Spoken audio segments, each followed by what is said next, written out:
오늘 같이 나눌 말씀의 제목은 하나님 말씀에 두려워 떠는 자입니다. 에스라 9장 1절을 시작하는 말은 2일 후에라는 말입니다. 2일 후에. 그럼 여기서 말하는 2일이란 무엇일까요?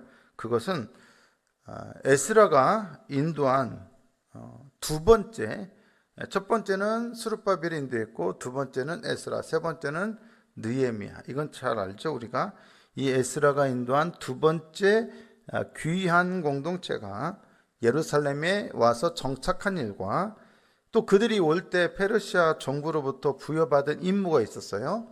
그 부여받은 임무를 성공적으로 마무리한 이유를 가리킵니다. 그들이 사로잡혀 갔던 바벨론에서 그들은 장장 4개월이란 기나긴 여정을 거쳐서 예루살렘에 도착하게 됩니다. 그리고 자신들에게 주어졌던 임무, 즉 바사왕, 페르시아 왕과 고관들이 성전을 위해서 드린 엄청난 양의 은, 금, 기명들을 성전의 제사장들에게 전달하고 성전 창고에 봉헌을 하는 일과 또 바사의 왕 아닥사스다 왕의 조서를 유프라테스 강 서편 지방의 총독들에게 전달하여 이 귀한 공동체가 공식적으로 이 지역 통치자들의 지지하에 그들의 율법을 지킬 수 있는 환경을 조성하는 그런 임무를 완수하게 됩니다. 자, 모든 일이 성공적으로 이루어지고 또 모든 것이 안정적으로 된 듯이 보이는 바로 그때에 에스라를 비롯해서 이 귀한 공동체에 영적으로 끼어있는 사람들은 자신들이 싸워야 할 진짜 싸움이 남아있음을 알게 됩니다. 무엇인가? 그것은 바로 유다 백성들 사이에 깊이 뿌리내리고 있던 이 죄와의 싸움이었습니다. 그럼 어떤 죄였을까요? 에스라 9장 1절을 보니까 한번 보실까요? 이 일 후에 방백들이 내게 나와 이르되 이스라엘 백성과 제사장들과 레위 사람들, 자 보세요, 백성들, 그냥 백성들이, 그리고 제사장과 레위 사람들은 백성들의 영적인 지도자들이에요. 근데 이 백성을 포함해서 제사장들과 레위 사람들이 뭘 하고 있느냐? 이 땅 백성들에게서 떠나지 아니하고, 이렇게 말씀하고 있습니다. 여기서 말하는 이 땅 백성들은 누굴까요? 쉽게 말하면 이방인들이, 가나안 땅에 살던 이방인들이죠. 가나안 사람들과 헷 사람들과 브리스 사람들과 여부스 사람들과 암몬 사람들과 모압 사람들과 애굽 사람들과 아모리 사람들이에요. 그리고 떠나지 않고 그들이 하고 있는 일 뭐예요? 그들의 가증한 일을 행하고 있었던 거죠. 달리 말하면 그들과 함께 그들의 우상을 섬기고 있는 거예요. 아니, 백성들이 이런 일을 하는 것 자체가 문제인데 더 큰 문제는 뭐냐? 이 백성의 지도자들, 아까 봤죠? 제사장들과 레위 사람들, 지도자들이라는 사람들이 그러한 행위를 부끄러워하거나 만류하는 것이 아니라 도리어 그 사람들이 더 앞장서서 그런 가증한 일을 행하고 있다는 것이 더 큰 문제였어요. 에스라 9장 2절을 보니까 그들의 딸을 맞이하여 아내와 며느리로 삼아 통혼한 거죠. 서로 이방인과 결혼한 거예요. 거룩한 자손, 유다 백성들이에요. 거룩한 자손인 그 지방 사람들과 어떻게 했다고요? 서로 섞이게 하는데, 순수함을 지켜야 하잖아요. 섞이면 안 되잖아요. 불순물이 섞이면 안 되잖아요. 근데 섞이게 하는데 누가? 방백들과 고관들이, 백성의 지도자라는 사람들이 이 죄에 더욱 으뜸이 되었다. 더 앞장선 거죠. 더 난리 부르스를 치는 거예요, 이 사람들이. 이런 일들을 보고 에스라가 어떻게 했습니까? 기가 막힌 거예요. 기가 막혀. 과거 그들의 조상들이 하나님의 그 무시무시한 심판, 그래서 자기들이 나라가 멸망당하고 바벨론의 포로로 끌려갔다가 이제 70년이 지나서 겨우 이제 귀환하게 되었던 그 심판, 그 무시무시한 심판을 초래했던 바로 그 죄에 지금 현재 유다에 있는 백성들이 똑같이 그 죄에 빠져 있다라는 것 때문에 기가 막혔어요. 그것도 일부 생각 없는 몰지각한 사람들이 그러고 있는 것이 아니라 백성의 영적 지도자라 하는 자들이 그러고 있으니 이건 기가 막히고 코가 막힐 일이죠. 지도자들이 이방 민족의 가증한 일에 참여하여 이방인들과 통혼하는 죄를 범하고 있었습니다. 그것은 단순히 누구와 결혼할 것이냐의 문제가 아니라 하나님께서 당신의 백성들에게 명령하신 거룩한 구별됨을 완전히 무너뜨리는 심각한 죄악이었습니다. 에스라가 생각할 때 더 기막힌 것은 하나님께서 놀라우신 은혜로 포로 생활에서 돌아오게 해주셨건만 돌아와서는 그 은혜에 감사하며 더욱 하나님의 백성답게 살려고 노력하는 것이 아니라 자기 나라를 멸망시켰던 그 조상들의 죄로 이들이 다시 돌아가 버린 것이었습니다. 에스라 9장 8절을 보십시오.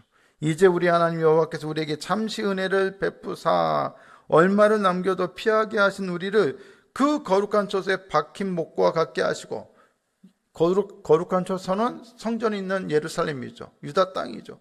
거기에 박힌 목과 같이 하셨다는 얘기는 돌아오게 하셨다는 거예요. 우리 하나님이 우리 눈을 밝히사 우리가 종로로 타는 중에서 조금 소생하게 하셨나이다. 놀라우신 은혜를 베풀어 주셨어요.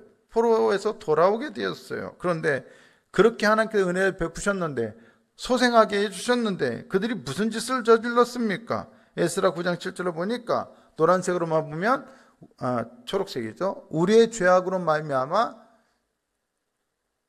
칼에 죽으며 사로잡히며 노략을 당하며, 과거에 조상들이 죄악으로 말미암아 당했던 그 똑같은 일을 지금 우리가 그렇게 당할 만한 일을 지금 또 우리가 저지르고 있다는 거예요. 오늘날과 같은 일이다. 똑같이 그와 같이 그런 일을 행하고 있다는 것이죠.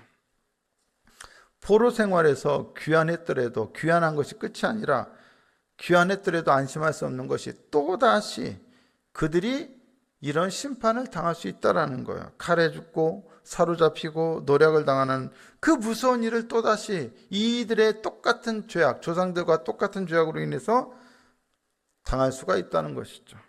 하나님이 또다시 진노하셔서 남은 자마저 모두 멸절될지도 모를 일이었습니다.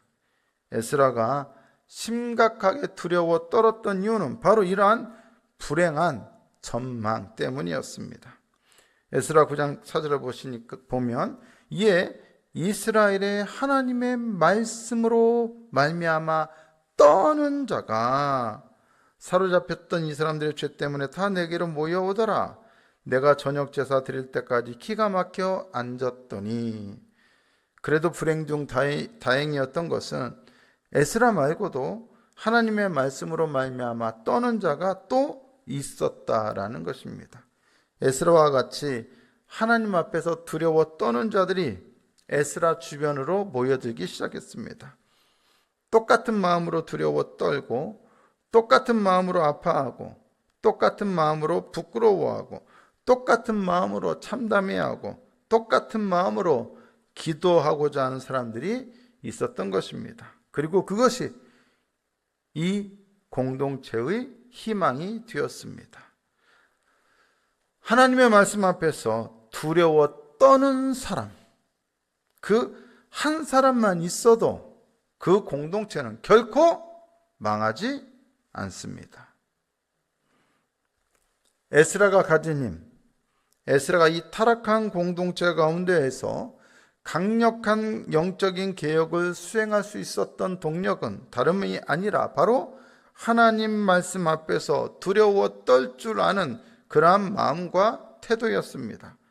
이 떨은 단순히 무서워서 두려워하는 것이 아니라 하나님의 말씀이 주는 강력한 영적인 도전이며 한 영혼의 전 존재를 흔들어 깨우는 거대한 영적인 각성을 의미합니다. 그것은 단순한 감정이 아니라 삶과 행동과 태도와 방향을 결정짓는 강력한 동인입니다. 그러면 에스라와 일단의 사람들이 하나님 말씀 앞에서 두려웠던 결과 어떤 일이 일어났습니까? 또 그 떨매의 의미란 과연 무엇입니까? 첫째, 하나님 말씀 앞에서 떨었다는 것은 하나님의 말씀을 개혁의 기초로 삼았다라는 것을 의미합니다. 말씀 앞에서 그들이 떨었다는 것은 공동체 안에서 자행되는 일들이 하나님의 거룩한 말씀에 비추어 얼마나 심각한 죄인지를 그들이 인지했다라는 것을 의미합니다. 이방인들과의 통합 문제란 단지 사회적 관습이나 문화 혹은 이방인 사회에서, 이방인들에게 둘러싸여 있는 사회에서 살아남기 위한 어떤 정책이나 생존을 위한 불가피한 선택이라는 것이 아니라 영적으로 그것은 하나님의 말씀에 비추어 보면 죄라고 분명하게 선언하고 단언할 수 있었던 것은 바로 분명한 하나님의 말씀 때문이었습니다. 우리의 신앙생활이란 언제든지 하나님의 말씀을 절대적 기준과 권위로 삼아야지, 그렇지 않으면 사람들 개개인의 호불호나 자의적인 의지와 선택에 따라 그때그때 달라지게 됩니다. 그렇게 되면 공동체 안의 영적인 질서나 권위가 올바로 설 수 없고 늘 사람들은 자기 소견에 옳은 대로 하고자 할 것입니다. 영적인 어두움의 사사기 시대가 도래하게 되는 것입니다. 이것도 괜찮은 것 같은데요. 저러면 좀 어때요? 괜찮겠죠. 그러다가 공동체는 망합니다. 영적인 세계에 민주주의란 없습니다. 하나님의 말씀이 어떻게 보면 독재라면 독재죠. 이럴 때는 독재가 아니죠. 하나님의 말씀에 절대적인 통치권을 인정하는 거죠. 영적인 세계에서 민주주의를 주장하자는 것은 인간의 의를 주장하는 것이고 바벨탑을 쌓고자 하는 것이죠. 하나님의 말씀 앞에서 우리는 나의 주장을 내세우는 것이 아니라 하나님의 말씀에 순종하는 것이 마땅합니다. 하나님의 말씀이 공동체 안에서 절대적인 권위로 인정되고 언제든지 확고한 기준이 될 때 그 공동체는 언제나 혼란 중에도 다시 그 말씀으로 인해 회복될 수 있습니다. 유대 공동체는 언제나 늘 위기를 겪었지만 그때마다 그들에게는 감사하게도 회복력이 있었어요. 그리고 그 회복력은 무엇으로부터 비롯되었느냐? 말씀으로부터 비롯되었다는 것이죠. 만약 에스라와 그를 따르는 무리들이 이방인들과의 통합 문제를 그냥 단순히 이건 사회 통념상 받아들이기 어려운 부적절한 관습이고 유대 공동체에서 행해지면 안 되는 부적절한 윤리적 문제야 라고만 생각하고 그렇게 규정했다면 결코 에스라의 영적인 개혁은 성공할 수 없었을 것입니다. 이거는 단지 사회적 문제거나 관습의 문제거나 문화의 문제거나 선택의 문제가 아니라 이거는 하나님의 말씀에 비춰볼 때 범죄요 죄악입니다라고 분명하게 단언했을 때에야 영적인 개혁이 이루어질 수 있었다는 것입니다. 하나님의 말씀을 절대적인 기준으로 삼아 그것이 율법을 범한 중대한 죄악이고 또다시 심판을 초래하게 될 심각한 영적인 범죄로 규정하고 단정했기에 공동체가 개혁에 동참할 수 있었던 것입니다. 두 번째, 하나님의 말씀 앞에서 떨었다는 것은 하나님의 말씀을 개혁의 동력으로 삼았다는 것을 의미합니다. 에스라와 일단의 사람들이 하나님의 말씀으로 말미암아 떨었다는 것은 죄의 결과에 대한 두려움뿐만 아니라 거룩하신 하나님 앞에 죄인으로선 자신들의 참담한 모습에 대한 애통과 비통함을 의미하기도 했습니다. 그들의 떨면 일종의 영적인 자복과 통회 운동이었습니다. 에스라 10장 1절을 보십시오. 뭐라고 되어 있습니까? 에스라가 하나님의 성전 앞에 엎드려 울며 기도하여 죄를 자복할 때에 많은 백성이 크게 통곡하며 이 통회 운동에 함께 참여한 거예요. 통곡하며 이스라엘 중에서 백성의 남녀와 어린아이의 큰 무리가 그 앞에 모인 것입니다. 이러한 철저한 영적인 통회가 없었다면 어떻게 이방인이라는 이유로 지금껏 결혼 생활하면서 생활했던 자신의 사랑하는 아내와 그 아내와 더불어서 그 사이에 난 그 자식들을 유대의 공동체 밖으로 내보내는 쓰라린 고통과 아픔을 감내할 수 있었겠습니까? 에스라 10장 3절을 보십시오. 이들은 이렇게 통곡하고 나서 자복하고 통회하고 나서 이렇게 결정합니다. 곧 내 주의 교훈을 따르며 우리 하나님의 명령을 떨며 준행하는 자의 가르침을 따라.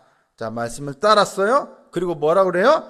이 모든 아내, 자신들이 결혼한 배우자죠. 아내와 그들의 소생, 그 사이에서 난 아이들, 그 소생을 다 내보내기로, 어디로요? 유대 공동체 바깥으로 내보내기로 우리 하나님과 언약을 세우고 율법대로 행할 것이라. 여러분, 아내를 내보내고 자식 새끼를 내보내는 게 가능하겠습니까? 인간적으로 가능한 일입니까? 제가 어제 서울 가서 이제 1박 하고 내려왔는데, 내려오기 전에 숙소가 예전에 제가 사역했던 곳 근처였어요. 제가 살았던 곳 근처였어요. 강동구였는데 바로 그 강동구 숙소 근처에 앞에 올림픽공원이 있어요. 근데 이 올림픽공원은 저희 가정에게는 추억의 장소입니다. 우리 아이들이 어렸을 때 거기 가서 인라인도 타고 자전거도 타고 산책도 하고 자주 나갔던 곳이에요. 또 거기에 어린애가 놀 수 있는 또 시설도 있어서 놀이터도 가고. 그때 우리 지금 이제 곧 군대 갈 큰애도 굉장히 어렸어요.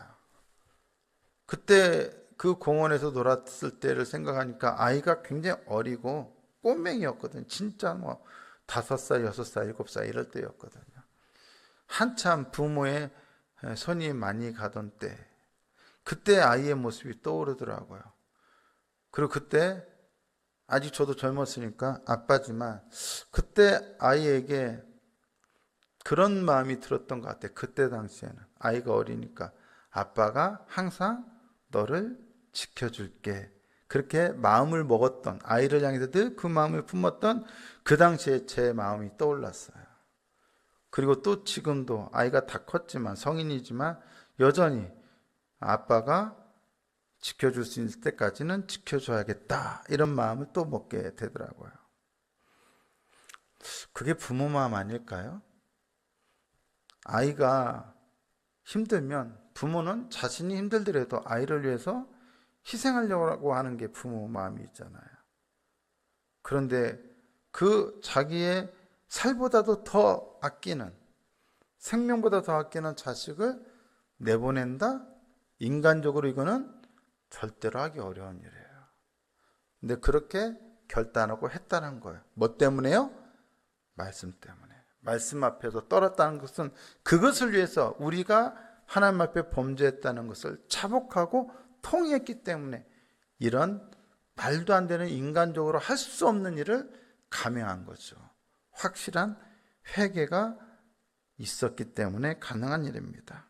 영적인 개혁은 말씀 앞에서 진정으로 죄의 심각성을 깨달을 때 비로소 힘을 얻을 수 있습니다. 아무리 말씀에 비추어 옳고 정당한 일이라 할지라도 영적인 통해와 자복 없이는 어떠한 영적인 도전과 개혁은 이루어질 수 없습니다. 사람들은 저마다 옳은 얘기 잘 할 수 있어요. 이 사람도 옳은 얘기, 저 사람도 옳은 얘기 다 들어보면 다 맞는 얘기 하지만, 그런 옳은 얘기들이 공동체에서 많이 부족해서 개혁이 일어나지 않는 것이 아니라, 사람들마다 다 옳은 얘기하고 비판도 하지만 결정적으로 공동체가 부흥하지 못하고 개혁되지 못하는 이유는 죄에 대한 자복이 없어요.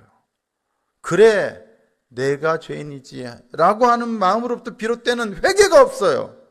그냥 누구 죄를, 누구 잘못을 지적하는 것만 있지, 내가 죄인입니다 라고 하는 통회하고 자복하는 마음이 없으니 공동체에서 말들은 난무하는데 어떤 영적인 개혁도 힘도 일어나지 않습니다. 영적 개혁의 추진력은 사람들이 모여가지고 으쌰 한다고 생기는 것이 아니라 오직 하나님의 말씀을 통해 영적으로 통회할 때, 통곡할 때 그때 비로소 생깁니다. 우리가 뜻을 모으고 지혜를 모으고 마음을 모은다고 되는 것이 아니라 하나님의 말씀 앞에서 자신의 죄를 먼저 자복하고 회개할 때 진정으로 영적인 개혁의 강력한 동력이 발생하게 되는 것입니다. 세 번째, 하나님 말씀 앞에서 떨었다는 것은 하나님의 말씀을 개혁의 방향으로 삼았다는 것을 의미합니다. 에스라와 일단의 사람들은 무엇 때문에 하나님의 말씀으로 말미암아 떨었습니까? 그것은 이방 민족과의 통혼이 과거 그들 조상들의 죄와 같이 그들 민족에 대한 하나님의 심판과 그들의 멸망의 원인이 될 수 있음을 알았기 때문입니다. 그렇다면 그들이 살 길은 무엇입니까?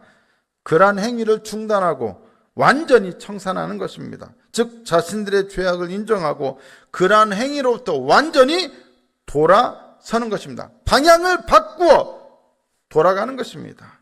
이렇듯 하나님의 말씀은 그들이 나아가야 할 방향을 구체적으로 제시해 줍니다. 가는 길에서 돌아서 반대 방향으로 가는 것, 헬라어로 말하면 메타노이아, 회개입니다. 그것은 바로 하나님의 백성으로 다시 돌아가기 위해 이방인들로부터 거룩하게 구별되는 것입니다.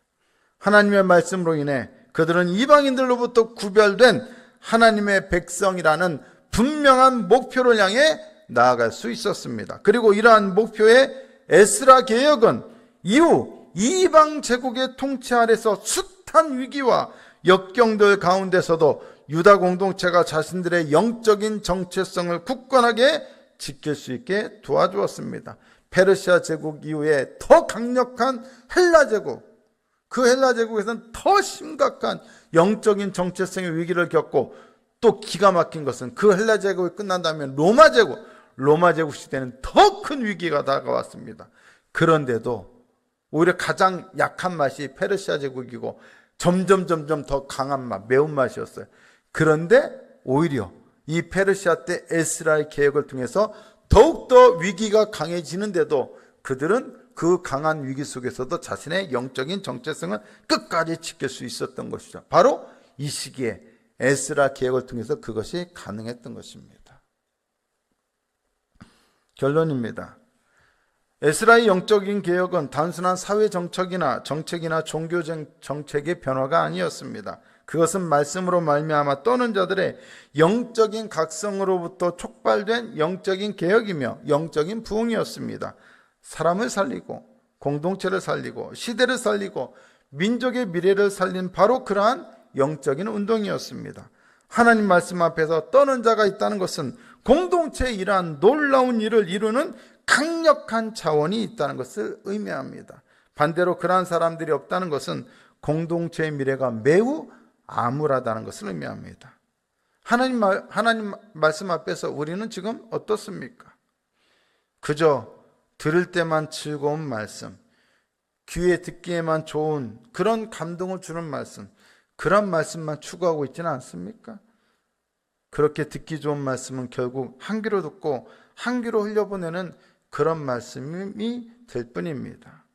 즐겁게만 듣고 두려워 떨지 않는다면, 두려워 떠는 일이 없다면 어느 누구도 결코 목숨을 건 영적인 개혁을 결단하지 않을 것입니다. 아니, 내가 어떻게 우리 아내를 내보내? 내가 어떻게 이혼을 해? 내가 어떻게 내 자식을 내보내? 결코 할 수 없는 일입니다. 말씀 앞에서 두려워 떨 때만 그게 가능하다는 거죠. 인간적으로는 불가능한 일을 이룰 수가 있다는 것이죠. 말씀은 우리의 오감을 자극하여 우리를 즐겁게 하기 위해서 우리에게 주어지는 것이 아닙니다. 진정 그 말씀 앞에서 두려워 떠는 자가 되어 자기의 영혼을 살리고 가정을 살리고 교회를 살리고 나라와 민족을 살리고 시대를 살리는 자가 되라고 우리에게 주어지는 것입니다. 두렵고 떨리게 만드는 말씀이 아니라면 아무리 말씀의 은혜를 받았다 할지라도 그런 말씀으로는 어떠한 영적인 개혁도 부흥도 변화를 주는 그런 힘도 발휘할 수 없습니다. 그저 그 시간 좋았다로 끝납니다. 오직 사람들의 영혼을 강력하게 사로잡는 것은 사람들을 두려워 떨게 만드는 하나님의 말씀입니다. 할렐루야! 하나님의 말씀 앞에서 두려워 떠는 자들이 많아질 때 바로 그곳에서 세상이 알지 못하는 놀라운 일들이 일어나게 될 것입니다. 바로 우리 한누리교회가 그러한 교회가 되어야 하겠습니다. 우리 한누리교회 성도 여러분들, 바로 여러분들이 그러한 성도들, 하나님 말씀 앞에서 두려워 떠는 그러한 성도들이 되어야 하겠습니다. 바로 그럴 때 우리를 통하여 놀라운 영적인 변화, 개혁, 부흥의 역사가 일어나게 되리라 믿습니다. 결단합시다. 하나님 말씀 앞에서 두려워 떠는 자가 되겠습니다. 다시 한번 하겠습니다. 하나님 말씀 앞에서 두려워 떠는 자들이 되겠습니다. 할렐루야!